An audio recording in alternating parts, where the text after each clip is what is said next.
Hi guys, Action 007 Cinema here. Warning, spoilers ahead. Today, I'm going to recap a 2014 American action thriller movie called Non-Stop. An air marshal receives a threat from a plane hijacker that they'll kill someone every 20 minutes. It turns out that the marshal is being set up by them. Will he manage to catch the real hijackers? Let's find out together. Bill Marks, a U.S. federal air marshal, is on his way home. In the plane, a woman approaches the man sitting next to Bill and asks him to exchange seats with her, to which he agrees. She is Jen Summers, and they talk quite comfortably. Now in the air, Bill suddenly gets a message through the air marshal's secure network. It's from the hijackers who threaten to kill someone on the plane every 20 minutes, unless they transfer $150 million to a bank account. After trying to locate the hijacker, Bill summons another air marshal. Bill thinks that the other marshal is pranking him with those messages, as the messenger also knows that Bill was smoking in the lavatory earlier. However, the marshal denies sending the messages and thinks that it's probably only an empty threat, as there's no way someone can get away with murder on a plane. Then, Bill goes to the cockpit to inform the pilot, who says that it'll be hard to divert the flight as they're in the middle of the Atlantic Ocean.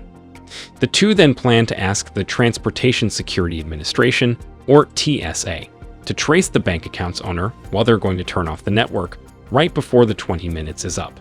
Meanwhile, Bill continues to try and find the messenger, so he tells a stewardess, Nancy and Jen, to help spot anyone who's using a cell phone from the CCTV, while he messages the hijacker. While Bill replies to the hijacker, he gets a call from a TSA agent who is in charge of investigating this threat. Meanwhile, Jen and Nancy find a few people, but the other marshal is the one who's consistently doing it. So when he hurries to the lavatory, Bill follows him. Turns out, the other marshal is the one who is sending the messages, and the two fight in the bathroom. Eventually, he tries to shoot Bill, so Bill has to kill him there. As Bill gets out of the lavatory, his timer chimes, indicating the 20 minutes is over.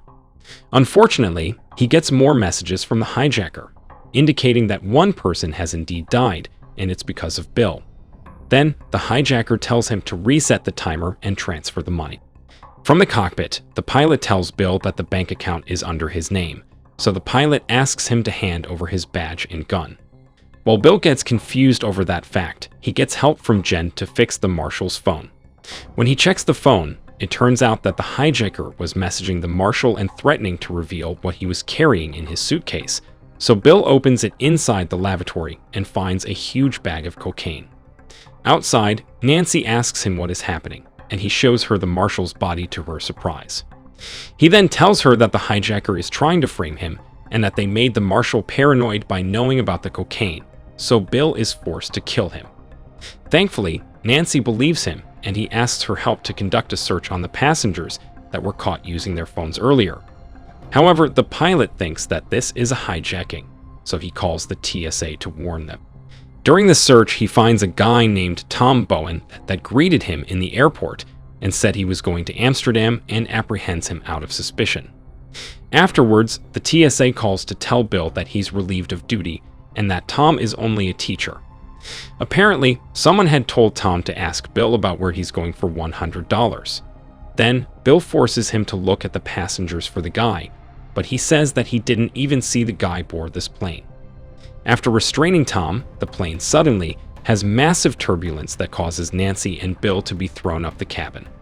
After checking Nancy's condition, they head to the cockpit as the next 20 minutes is up. Inside, they see the pilot having a seizure, so Bill calls one of the passengers, who is a doctor, to help the pilot, but there's nothing he could do to save him. Bill calls the TSA agent to force them to transfer the money to prevent more deaths, but they refuse and thinks that Bill is a terrorist. Meanwhile, Jen talks to the passenger in front of her, Zach White, who is a programmer. Bill asks Zach to track the hijacker's anonymous number, as they only have 8 more minutes until another person is going to die.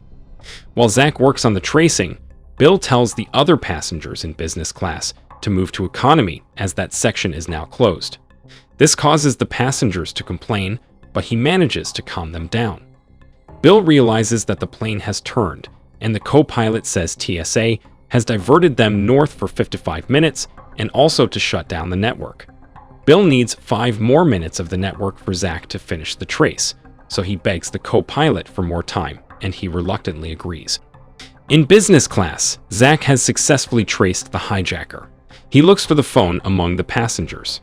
He finds the phone in a blonde man's pocket, but he insists that it's not his before he starts showing symptoms like the dead pilot. The doctor comes in but fails to save him. Afterwards, the other passengers ask him about what's happening, and he decides to tell them about the deaths. Meanwhile, Bill puts the blonde man's body in the lavatory and notices something strange. He disassembles a tissue box and finds a small hole leading to the inside of the cockpit. He looks inside the trash bin and discovers a hollowed pen. Then he finds a tiny poison dart on the dead man's body.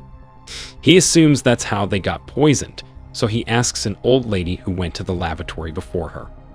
It turns out that Jen is the one that went in, so Bill interrogates her. Jen gets upset at the accusation and reveals that she moved by the window to look outside in case her heart fails again mid-flight. Feeling guilty, Bill pours her some whiskey and asks her for any input about the hijacker's phone. She tries to guess the password and gets it right. However, it starts a bomb timer for 30 minutes and sends messages to the TSA, making it as if Bill is the bomber. Meanwhile, the other passengers are watching the news about Bill and how her daughter died at the age of 5, making him turn into a recluse and an alcoholic. While watching it with Jen, he gets a hint and manages to find the bomb inside the bag of cocaine. When he walks out, some passengers start attacking him and getting rid of his gun, while Bill tries to convince them that there's a bomb in the lavatory. Suddenly, the man from the airport points the gun at the passengers and tells them to release Bill before asking Bill to explain what's happening. Bill tells them the truth and even about his daughter and mental condition. However, he insists that he's not hijacking the plane. Once the passengers are convinced, he talks to Nancy and an NYPD officer to put the bomb in the back of the plane. They move everyone to the front, as it is the bomb safety protocol. He also gives his gun to the officer and tells him to take care of the hijacker if they ever show up. He explains to them that the hijacker doesn't really want the money. He wants to see an air marshal take down a plane of 150 passengers instead, for some reason. Suddenly, 2 army planes fly beside them, escorting the plane to land in Iceland. Bill tells the co-pilot to lower the plane's altitude to 8,000 feet to minimize the bomb's impact.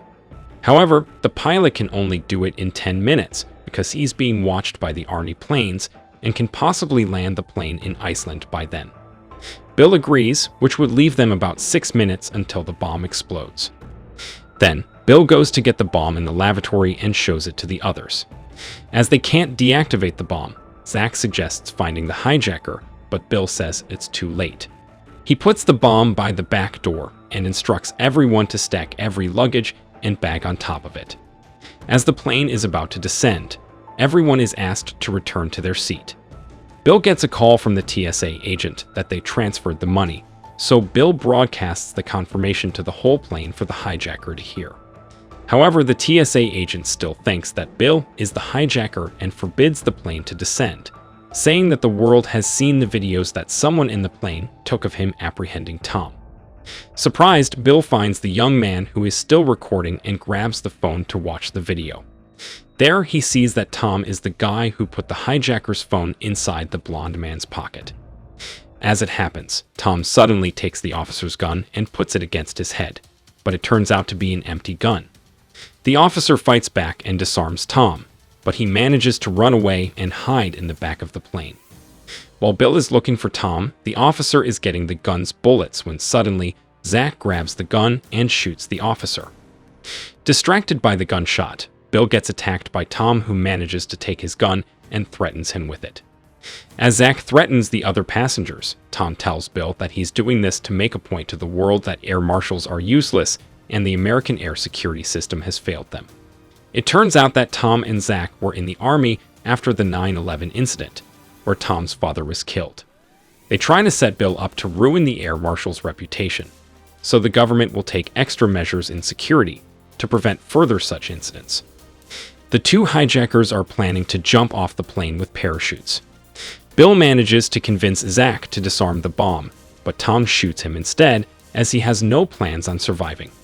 Suddenly, the plane descends rapidly, causing everything to be thrown up to the ceiling.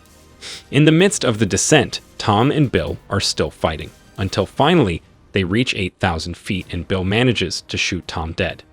However, Zach is still alive and fights over the parachute with Bill. Seeing that the bomb is about to explode, Bill runs to the front of the plane after knocking out Zach, which causes Zach to be burned when the bomb finally explodes. Nobody else got hit by the fire, but the co-pilot is still struggling to land the plane safely. They finally touch down still at high speed, causing the plane's structure to fall off as Bill saves a little girl. Eventually, the plane stops moving and everyone gets off the plane safely, even the officer is still alive. There are many ways that you can prove a point that doesn't involve hurting innocent people. In this movie, Tom and Zach have a good point, but the way that they're trying to prove their point, the world wrong since it potentially kill a bunch of people. What do you think about their way of proving a point? Let us know what you think in the comment section below. Don't forget to subscribe and like the video. Thank you for watching, and as always, see you next time.